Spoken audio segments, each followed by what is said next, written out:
Bueno, entonces, como ya anunciaron, la idea es poder entonces pensar un poco los derechos humanos como un dispositivo jurídico y hacerlo desde los conceptos de SOE y BIOS que se encuentra, digamos, en el pensamiento político contemporáneo desde la biopolítica. Entonces, bueno, quisiera recordar acá brevemente de qué manera hemos desarrollado también toda una taxonomía en torno a los derechos humanos mediante el discurso de las tres generaciones. Resulta que este discurso, si bien puede funcionar un poco para asuntos educativos o pedagógicos, podemos incurrir también con ello en algunas problemáticas conceptuales con una incidencia muy fuerte también en la práctica, porque digamos que al dividirlo en generaciones, como ha sido parte, digamos, como del discurso internacional desde la Declaración Universal de Derechos Humanos y luego los subsecuentes pactos, ¿cierto? El Pacto de Derechos Civiles y Políticos y posteriormente el de Derechos Económicos, Sociales y Culturales, se generó, digamos, una especie de ideología en torno a una división y separación entre estos derechos.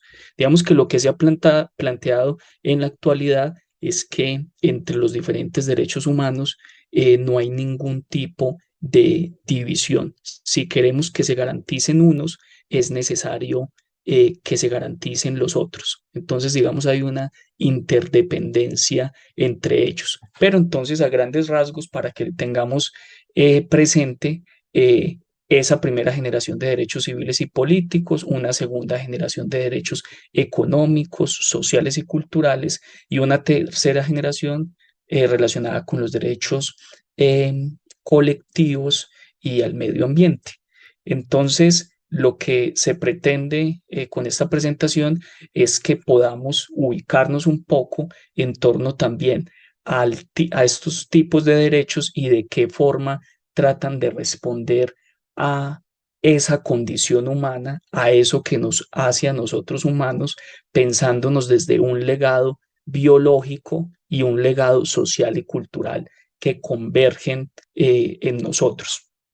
Algunos, digamos, de los principios o características del discurso sobre los derechos humanos nos hablan que son universales, que hay una progresividad, que son irrenunciables y hay una indivisibilidad entre ellos. Pero fundamentalmente se nos dice que todos los seres humanos nacen libres e iguales en dignidad y derechos y que deben comportarse fraternalmente los unos con los otros, ya que somos unos seres dotados de razón y conciencia. Entonces, bueno, a partir de eso, quisiera que pensáramos un poco en torno a los conceptos de Zoe y Bios, que más allá de presentarse como una dicotomía, como luego lo va también a desarrollar Foucault, si tomamos, digamos, ese concepto de Zoe, que tiene, digamos, un origen o una etimología también griega, podríamos en un primer nivel para entender decir que la Zoe tiene que ver con esa vida, ¿cierto? Y es una vida que es propia en diferentes organismos, en diferentes especies, no solamente en la del ser humano. Eso, digamos, es lo que nos recuerda a nosotros también que somos animales. Y con el concepto de bios tiene que ver entonces con un tipo de vida que tiene un tipo de existencia que se va transformando y moldeando en relación a las diferentes técnicas y tecnologías que va disponiendo. Podríamos entender entonces también estos conceptos para fines de esta presentación, entendiendo la SOE como parte de ese legado biológico y evolutivo que nos ubica a nosotros como miembros de una especie y la BIOS como esas diferentes formas de existencia de nosotros como homínidos y que nos coloca en clave de un legado social y cultural muy diverso.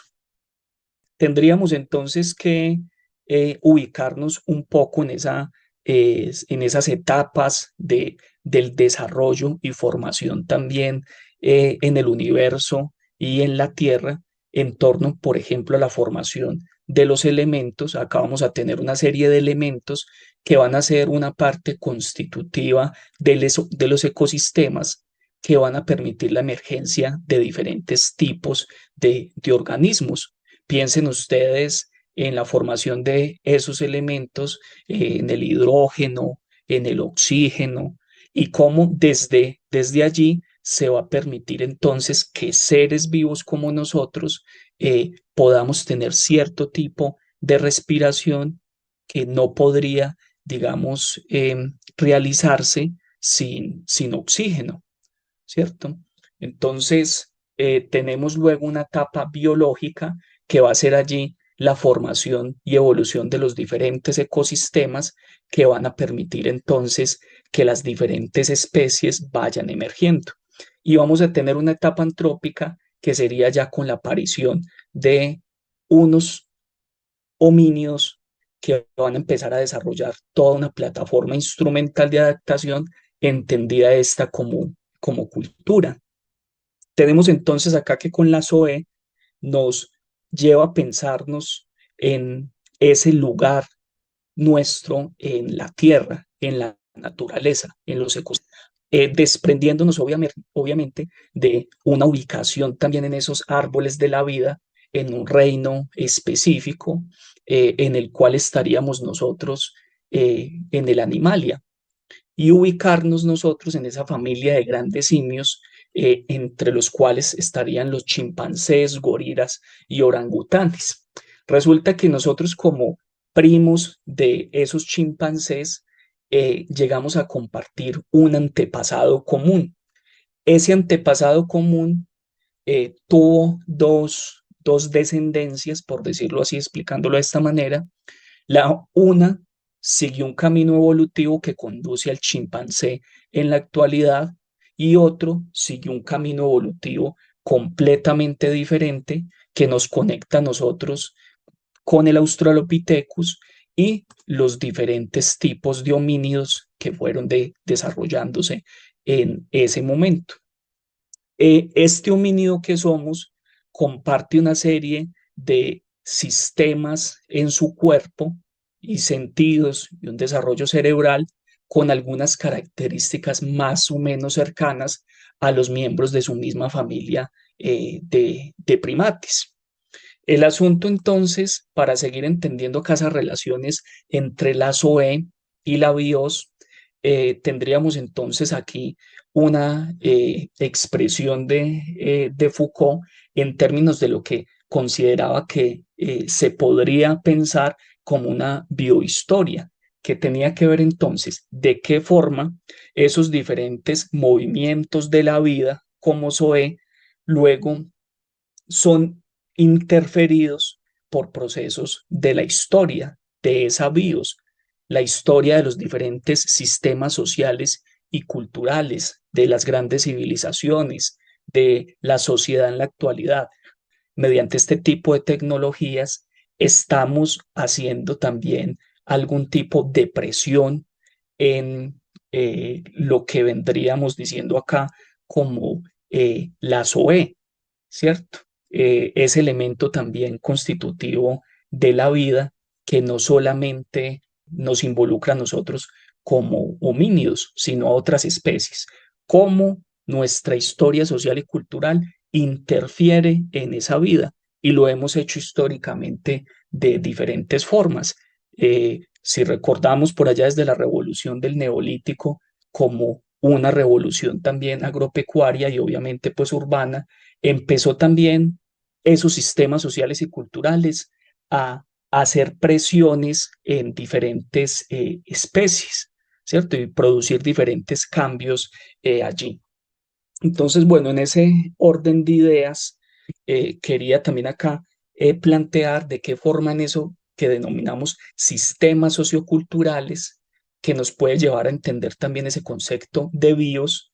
Sabemos que hay una diversidad de culturas en la cual su población tiene diferentes paradigmas técnicos o tecnológicos, se organizan de acuerdo a relaciones económicas, sociales o políticas diferentes, y hemos producido un tipo de sistema simbólico alrededor del derecho que nos va a permitir organizar un sistema de normas, de leyes que van a conducir a los individuos de esa población a que se comporten de una determinada manera, reglamentar las conductas en esos individuos, en esa población. En términos entonces de ese concepto de BIOS, entendiéndolo como esas diferentes formas de vida que se han dado también en esa biohistoria, ¿cierto? Em, Acá les traigo un fotograma de esa película, Una Odisea Espacial 2001, en la que encontramos precisamente de qué forma ese legado biológico y evolutivo de esa Zoe que somos, esa vida, luego también se va a ver expresada en un tipo de sociedad como la nuestra, con un gran desarrollo científico y tecnológico. El asunto entonces sería que con esos dos conceptos no son dicotómicos, sino que siempre están en tensión y nos sirve para pensar entonces el tema biopolítico, ¿cierto? Acá ya con la biopolítica entonces podríamos cerrar recordando a Foucault cuando nos dice que la biopolítica hace entrar a la vida, ¿cierto? En los diferentes mecanismos de cálculo que tienen los estados, nación, que se ejerce a través de la ciencia y la tecnología, y con ello entonces se domina esa bios, ¿cierto? A través entonces de ese conocimiento.